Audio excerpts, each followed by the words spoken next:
Hello, whoever is listening to this. I am reading The Frog King or Iron Henry from the complete fairy tales of the Brothers Grimm. I'm doing this because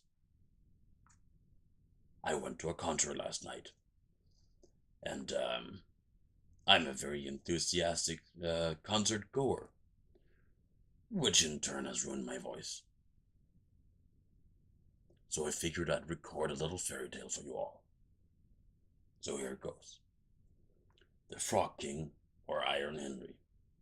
In old times, when wishing still held one, there lived a king whose daughters were all beautiful. But the youngest was so beautiful that the sun itself, which had seen so much, was astonished whenever it shone in her face.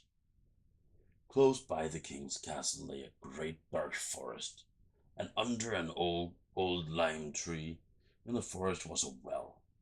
And when the day was very warm, the king's child went out into the forest and sat down by the side of the cool fountain. And when she was dull, she took a golden ball and threw it up on high and caught it. And this ball was a favorite plaything. Now it so happened that on one occasion the princess' golden ball did not fall into her little hand, which she was holding up for it, but, but onto the ground beyond, and rolled straight into the water.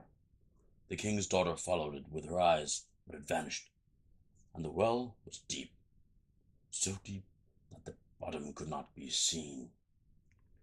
On this she began to cry, and cried louder and louder, and could not be comforted. And as she thus lamented, someone said to her, "What ails thee, king's daughter? Thou weepest so that even a stone would show pity." She looked round to the side from whence the voice came, and saw a frog screeching forth its thick, ugly head from the water.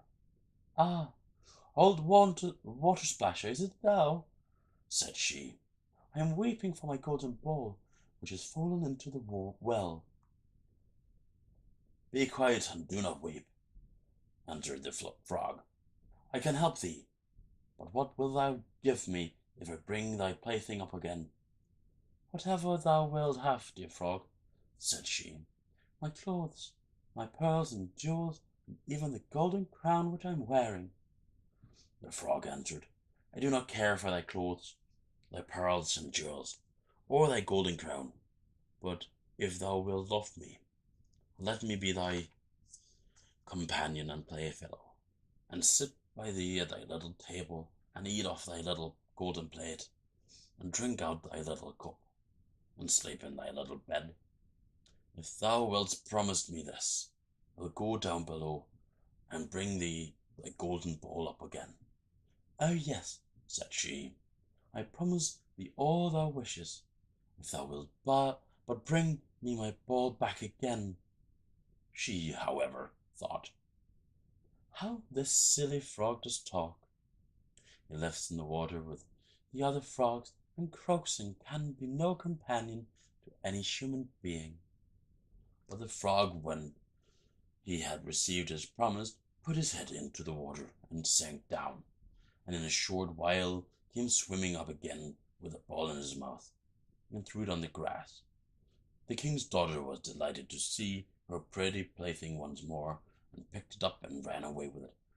"Wait, wait," said the frog. "Take me with thee. I can't run as fast as thou." But what did it avail him to scream and hiss croak after her as loud as he could? She did not listen to it, but ran home and soon forgot the poor frog, who was forced to go back into his well again. The next day, when she had seated herself at a table with the king and all the courtiers, and was eating from a little golden plate, something came creeping, splish splash, up the marble staircase, and when it had got to the top, it knocked on the door and cried, "Princess, youngest princess, open the door for me." She ran to see who it was outside, but when she opened the door, there sat a frog in front of it.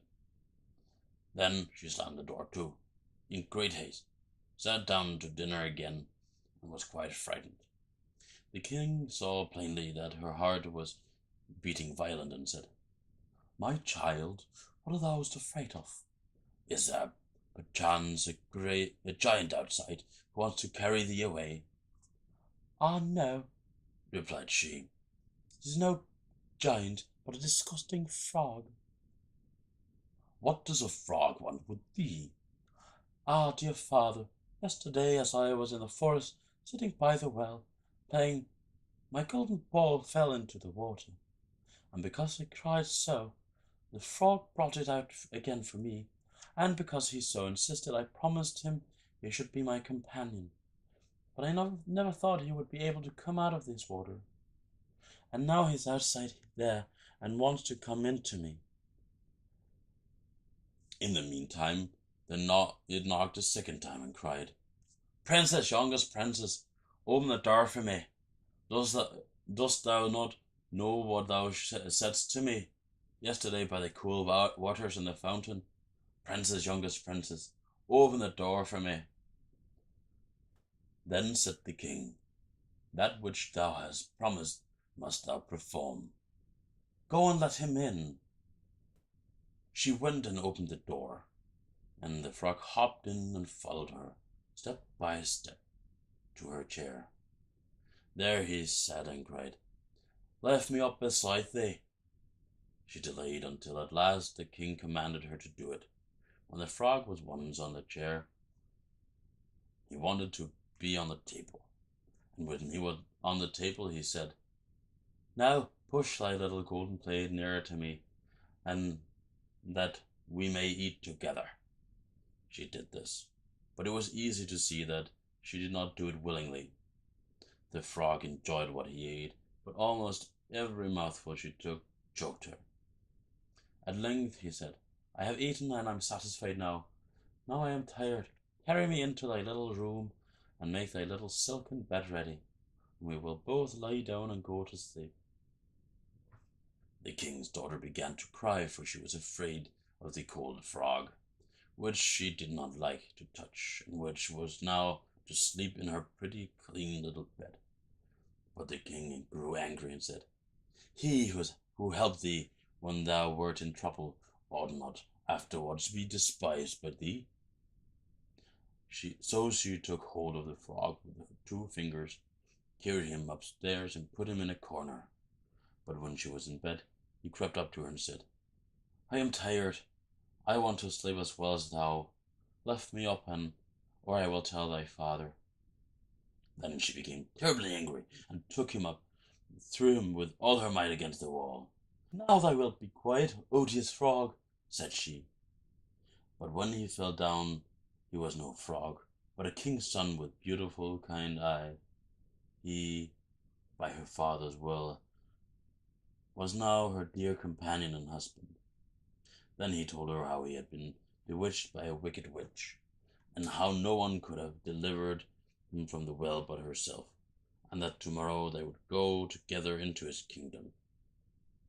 Then they went to sleep, and the next morning, when the sun awoke them, a carriage came driving up with 8 white horses, which had white ostrich feathers on their heads, and were harnessed with golden chains.